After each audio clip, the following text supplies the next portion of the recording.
Je voudrais d'abord remercier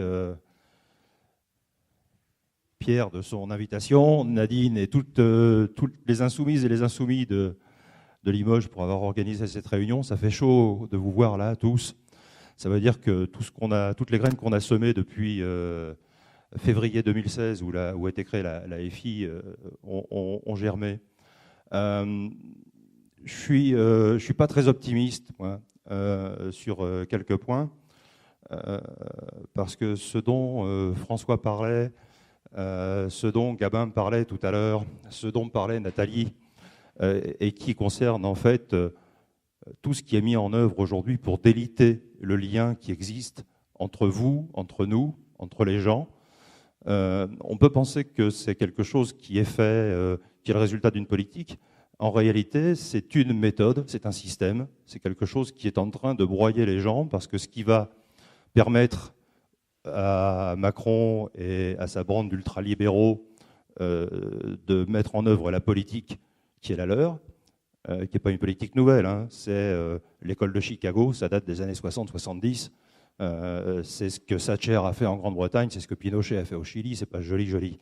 Mais ce qui permet de mettre en œuvre cette politique, c'est le contrôle social par la peur et le contrôle social par le délitement du lien entre les gens. C'est-à-dire qu'on fait de vous des individus qui réagissent en individus individualistes, c'est tout pour ma gueule, et puis les autres, de toute façon, j'ai pas le temps de m'en occuper. Et puis, de toute façon, vu le peu que je gagne et tous les soucis que ça me génère, mon énergie est bouffée à survivre. Donc je vois qu'il y en a qui hochent la tête, vous connaissez ça. Et moi, mon envie, à un moment, ça a été de me mettre debout et de dire assez. J'avais, à ce moment-là, des responsabilités dans l'industrie, j'étais cadre dirigeant, et pour autant, j'ai décidé de me présenter aux élections législatives de la France Insoumise, enfin sous l'étiquette France Insoumise, l'année dernière, au mois de mai. Le 11 juin, j'ai été battu, j'étais pas au deuxième tour, je suis rentré au boulot le 12 juin, et le 16 juin, je recevais mon courrier de convocation à un entretien préalable de licenciement, et j'ai été viré de mon boulot. Alors, évidemment, dans ma lettre de licenciement, il n'est pas écrit que j'ai été viré de mon boulot parce que j'étais candidat pour la France Insoumise. Ça s'appelle de la discrimination, c'est interdit. En revanche, j'ai fait voir mon courrier de licenciement à un conseiller de prud'homme, collège salarié, un camarade de la CGT, qui m'a dit « il a rien, ton patron ». Ben, j'ai dit « non, il a rien ». Donc voilà, donc on est en discussion sur ces sujets-là. Alors, j'avais un message pessimiste, moi j'ai un message optimiste. C'est que il faut se lever. Il y a les jeunes là qui se lèvent. Enfin, moi je les vois, ils sont magnifiques là parce que eux ils y vont, ils n'ont pas peur. Hein. Et ouais, on peut les encourager parce que en ce moment il se passe des choses. Il se passe des choses sur le lycée et sur l'université. On est au début de la séquence. Moi, je vous invite à vraiment foutre le bordel, puisqu'il paraît que les insoumis, on est des fouteurs de bordel. Eh bien, foutez le bordel. Ça tombe bien, on est 50 ans après mai 68. Hein, le mot d'ordre en mai 68, c'était 10 ans après la Constitution de 58, et le mot d'ordre, c'était 10 ans, ça suffit. Moi, j'ai envie de dire aujourd'hui, 60 ans, ça suffit, quoi. Hein, 50 plus 10, 60 ans, ça suffit. Assez. Donc, on peut le faire. Moi, j'avais mesuré les risques. Alors, il se trouve que voilà, j'ai une épouse qui travaille, qu'on peut amortir ce choc-là pendant quelques temps. Donc, j'ai pris le risque de le faire. J'aurais pu continuer à gueuler sur Facebook. Hein, vous savez ce que c'est faire tous les soirs, après les infos, faire des posts vengeurs pour dire « oui, bande de salauds ». Bon. Et puis, on y va. Et finalement, on se rend compte que même s'il y a des risques, ils ne sont pas si terribles et qu'on peut y aller. Je voulais vous parler de l'espace des luttes. Voilà. Parce que moi, donc, du coup, vu ce qui m'est arrivé, je me suis rapproché d'un garçon que certains d'entre vous connaissent, qui est Philippe Juravert, qui était porte-parole de Jean-Luc Mélenchon pendant la campagne présidentielle, qui est un secrétaire national du PG, qui était chargé des luttes sociales au PG, qui aujourd'hui est à la France Insoumise, chargé des luttes sociales de la France Insoumise, qui est un orateur national. Il aurait bien aimé être là ce soir, mais il se trouve qu'il est à Grenoble avec les gars de GE Hydro, et là aussi je peux vous dire qu'il y a des vrais sujets. Donc on travaille, on a officiellement créé l'espace des luttes lors de la Convention de Clermont-Ferrand, mais en réalité, on travaille depuis, en fait, quasiment depuis Marseille, hein, depuis les universités d'été. On a fait, j'ai fait un calcul depuis la fin septembre, l'espace des luttes et puis l'équipe, toute l'équipe qui est autour de nous, parce qu'on est plusieurs, il y a des insoumis avec nous et des insoumises. Je pense qu'on a dû participer à, en moyenne, 2 à 3 manifs ou actions par semaine. On a fait des conférences, on a fait la convention de Clermont, et on est en train de créer un réseau d'insoumis partout en France, dont l'objet va être de faire la courroie de transmission, la caisse de résonance avec toutes les luttes qui ont lieu, et je peux vous dire qu'il y en a un paquet. Nathalie nous parlait de l'hôpital. Tout à l'heure, j'étais mardi à l'AG des hôpitaux en lutte de France qui a eu lieu à la Bourse du Travail à Paris. Je peux vous dire que j'y ai passé la journée, toute la matinée, des gens sont venus raconter leurs histoires de ce qu'ils vivent dans les services des hôpitaux de France. Je vous assure, j'ai failli en chialer 2 ou 3 fois parce que c'est hallucinant d'entendre ces histoires-là. Alors, l'hôpital, c'est un milieu que je connais un petit peu. Il se trouve que j'ai été marié à une sage-femme pendant 17 ans. Et les hospitaliers ont une vie de merde, mais les conjoints d'hospitaliers ont aussi une vie de merde, et c'est de pire en pire. Et je peux vous assurer qu'aujourd'hui, il faut absolument qu'on se mobilise tous et toutes pour l'hôpital, parce que l'hôpital, c'est le socle et le fer de lance de notre système de santé. On y fait des choses merveilleuses. Il y a des gens qui ont un savoir-faire, il y a des gens qui ont un métier, des métiers, et on fait des trucs extraordinaires, et au sens propre du terme. Et aujourd'hui, tout ça est remis en question. Alors aujourd'hui, mais ça fait déjà des mois et des années que ça dure, mais ça va être de pire en pire, et le projet de loi de financement de la sécurité sociale qui vient d'être voté va encore aggraver les choses.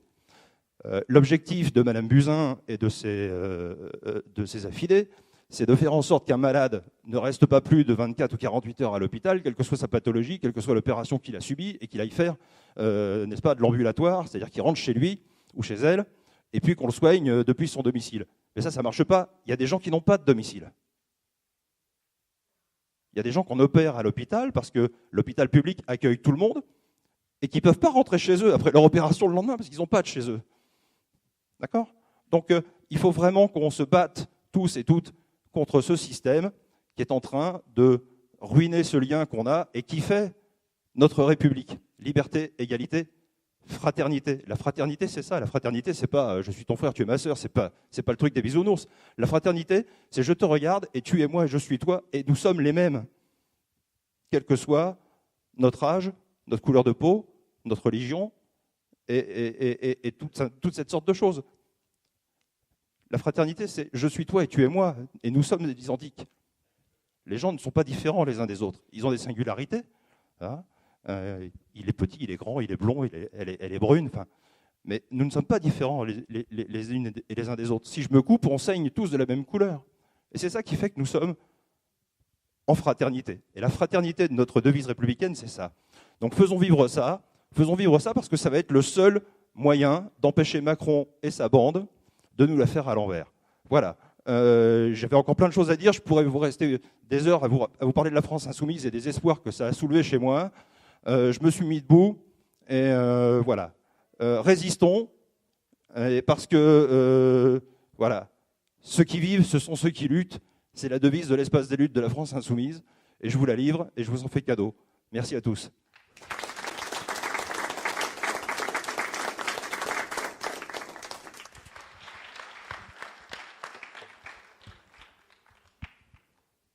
Maintenant, nous allons accueillir Laurent Courtois, qui est co-auteur du livret Transport de l'avenir en commun et qui est membre des syndicalistes insoumis. Laurent. Bonsoir à toutes, bonsoir à tous. Moi, je vais vous souhaiter une bonne année quand même. 2018, une belle année de lutte, puisque je suis syndicaliste aussi. À Sudrail, un syndicat qui en général se fait remarquer par son intensité dans les luttes et quelquefois son intransigeance, mais bon, ça évolue aussi. On est encore un jeune syndicat, il a été créé en 1996 et on a bon espoir d'arriver un jour à convaincre encore plus de cheminots et de travailleurs du rail parce que, et je vais vous l'expliquer dans un instant, le système ferroviaire ainsi que le système de transport en général en France est en train de subir une attaque d'externalisation comme jamais. Voilà.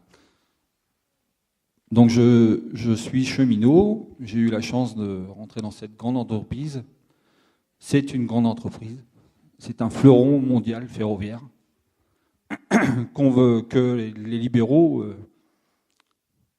qui ont ça dans la tête depuis, à mon avis, plus de 20 ans, vont essayer de casser en 1000 morceaux et vont essayer de transmettre ce magnifique savoir-faire pour pas un rond au privé.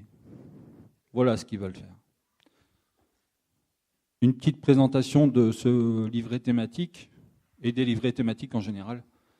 Vous savez que nous avons plus de 40 livrets thématiques sur pas mal de biens communs, de tout ce qui fait notre société, de tout ce qui peut faire qu'elle aille mieux.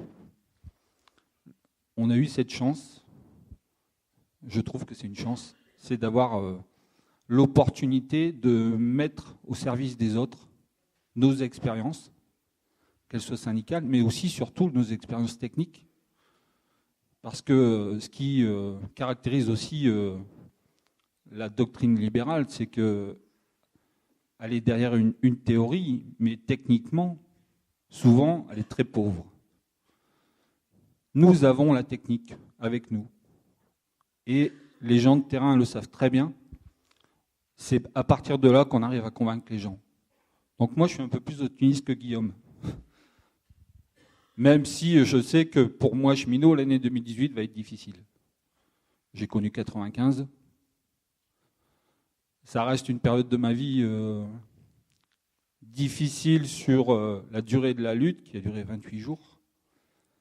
Mais un moment extraordinaire quand vous apprenez que le gouvernement lâche. C'est malheureusement la dernière grande grève cheminote qui a été gagnée. On a réussi, par notre mobilisation, à freiner d'autres choses. Et si la SNCF est toujours un épique, maintenant morcelé en 3, mais toujours un épique, c'est parce qu'il y a eu ces luttes. Sinon, croyez-moi, il y a longtemps qu'ils auraient filé ça au privé et qu'ils ne se seraient pas embêtés avec nous. Voilà. C'est aussi parce que nos anciens, dans cette boîte, nous ont transmis un héritage.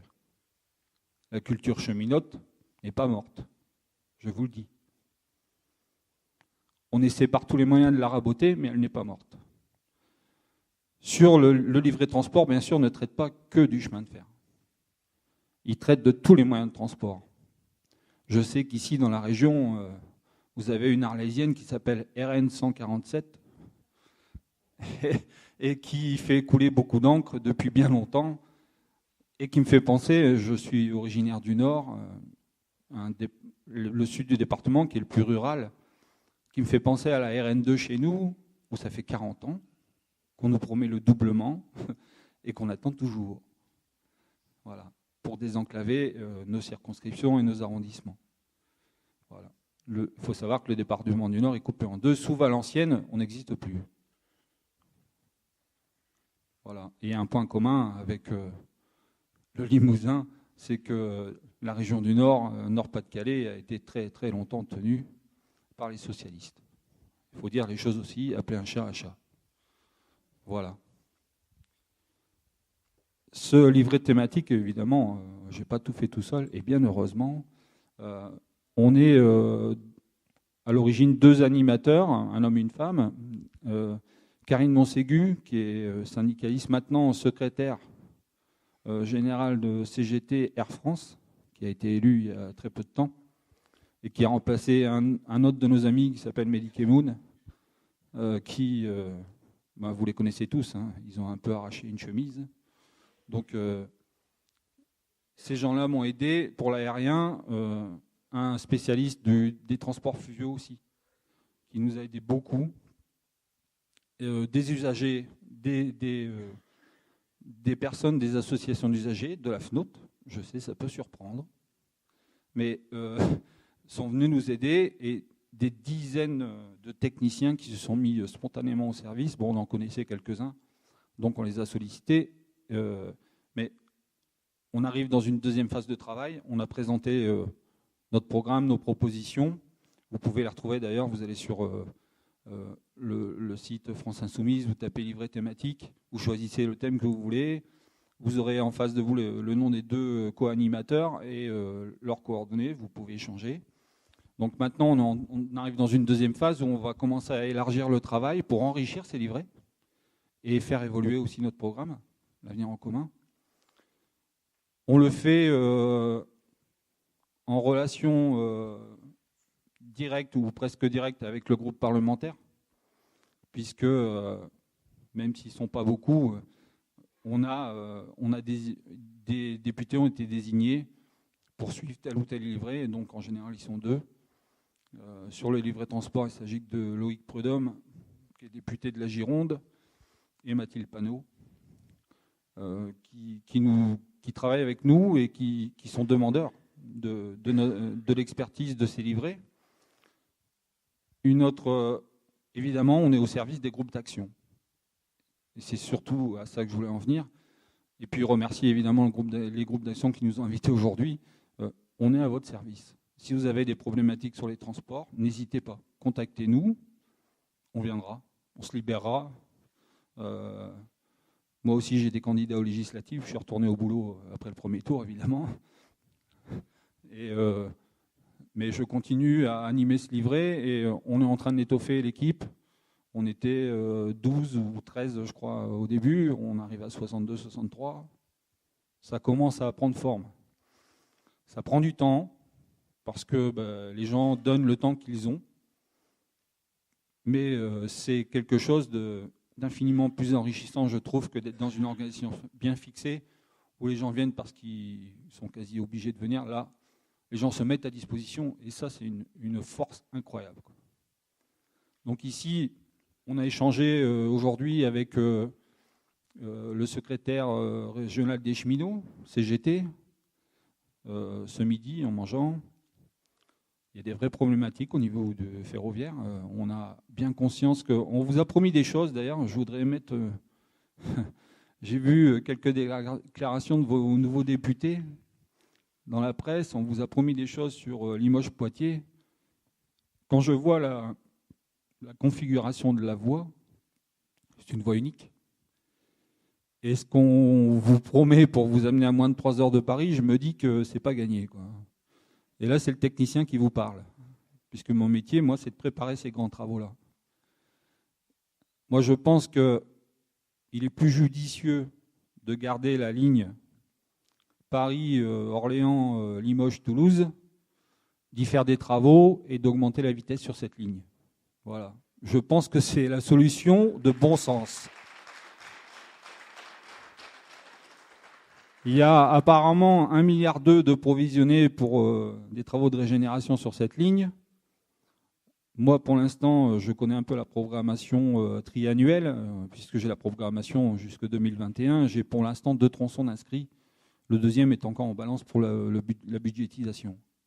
Donc, voilà, je vous le dis, mais c'est possible. C'est possible, et je pense qu'il faut pousser dans ce sens-là. Pour plusieurs raisons. 1, il faut vous mettre à moins de 3 heures de Paris. Je pense que c'est une évidence pour désenclaver votre territoire. Et la nouvelle configuration de la région politique, la Nouvelle-Aquitaine, je pense va vous laisser pour compte ici. C'est mon analyse personnelle. Je pense qu'elle est partagée par beaucoup de monde et va vous laisser pour compte. Donc appuyez dans ce sens-là. Et il y a une autre raison pour laquelle je peux vous dire ça, c'est que pour l'instant, à Limoges, vous n'avez plus de fret ferroviaire. Pour l'instant. Mais qu'en y installant judicieusement 1 ou 2 bases multimodales, c'est-à-dire en mettant clairement des camions sur le train, on pourrait regagner des choses. Là aussi, emparez-vous de ces sujets-là et poussez-les. Aidez nos collègues cheminots du coin. Nous, on est à votre disposition, on viendra aider.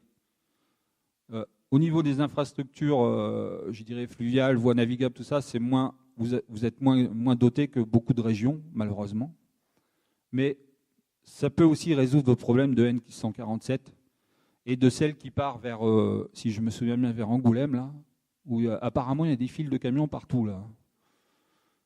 Donc, en mettant une base multimodale à Angoulême et une à Limoges, je pense qu'on pourrait faire des progrès à ce niveau-là.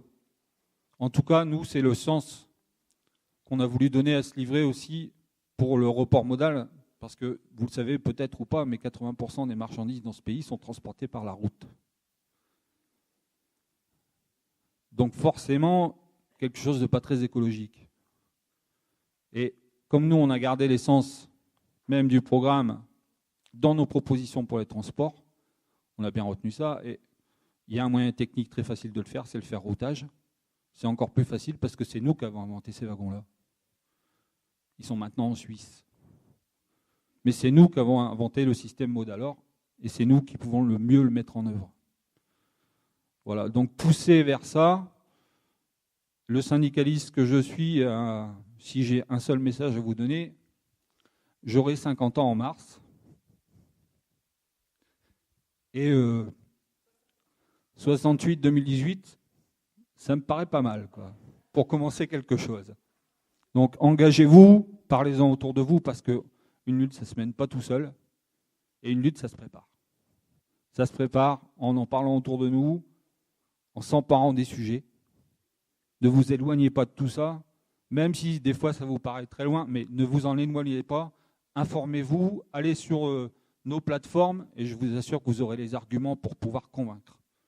Voilà, je vous remercie et je vous souhaite une bonne fin de soirée.